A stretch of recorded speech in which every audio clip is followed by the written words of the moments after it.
السلام عليكم ورحمة الله وبركاته. أهلا بكم. معاكم توت عنخ آمون الفرعون الذهبي.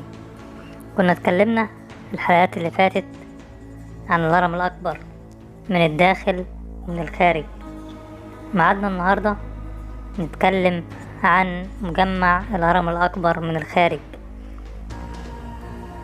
لو أول مرة تشوفنا ياريت متنساش تعمل اشتراك ولايك للفيديو وتفعل زر الجرس عشان يوصلك كل فيديوهاتنا. يلا بينا.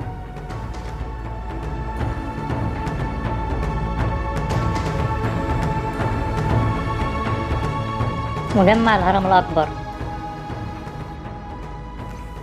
معبد العبادة التابع للهرم بيتمثل في المعبد الجنائزي اللي اتبنى في وسط الناحية الشرقية للهرم.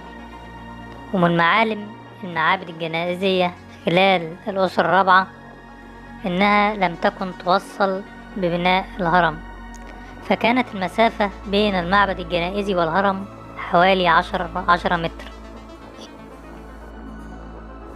وتعرض المعبد الجنائزي لهرم خوفو للنهب، ولا توجد منه سوى الأرضية المغطاة بأحجار البازلت المستوية وبقايا أعمدة وتماثيل. كان طول المعبد الجنائزي 52 متر و50 سنتي، وعرضه 40 متر و30 سنتي، وبيحتوي على بهو مفتوح فيه 26 عمود من الجرانيت اللي كانت متغطية. من الناحية الغربية للمعبد كانت توجد صفوف من الأعمدة ومتصلة بغرف العبادة في المعبد. على الأحجار نقوشات تعبر عن عيد سد، أحد أعياد قدماء المصريين، وعيد فرس النهر الأبيض، ورسومات أخرى. كما يوجد على الأرض بقايا نظام مجاري لتصريف مياه الأمطار.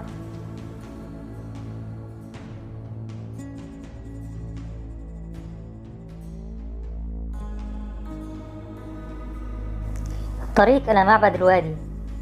لم يتبقى من معبد الوادي والطريق الذي كان يؤدي إليه من المعبد الجنائزي سوى بقايا قليلة، ويبدو أن حائطي الطريق بينهما كانت منقوشة برسومات ملونة ذكرها المؤرخ الإغريقي هيرودوت في تقريراته. يصل طول الطريق بين المعبدين إلى نحو 700 متر، حيث كان معبد الوادي على النيل مباشرة. ولا يزال البحث عن معبد الوادي للهرم الأكبر جاريا حتى الآن.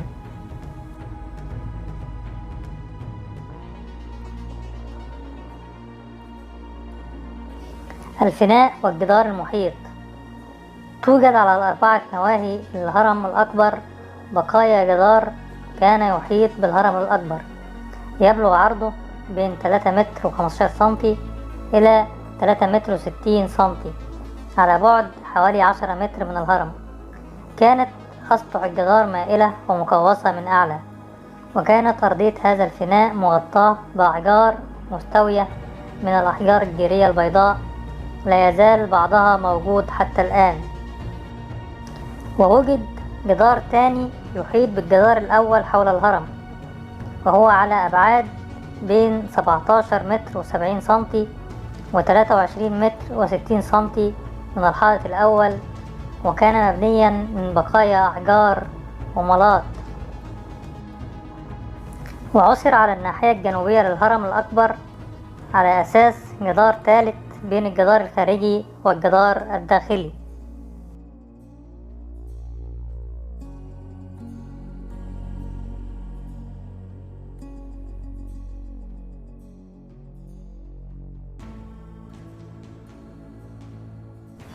هرم العبادة. اكتشف عالم الآثار المصري زاهي حواس بقايا هرم العبادة على بعد 25 متر من جنوب شرق الهرم الأكبر في عام 1992.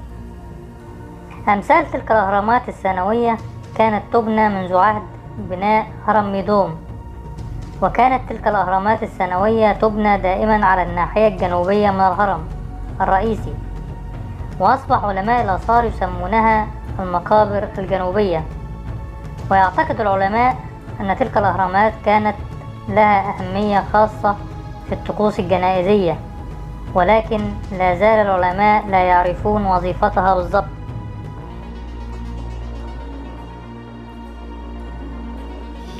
مقابر الجيزة بنيت على الناحيتين الشرقية والغربية للهرم الأكبر منطقتين منتظمتين لمصاطب.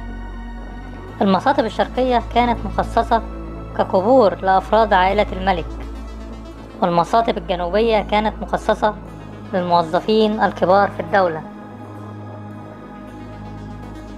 مقبرة الملكة حتبحرس، وهي عبارة عن حفرة عميقة بعمق 27 متر في الأرض الصخرية بالقرب من الركن الشمالي الشرقي للهرم GIA.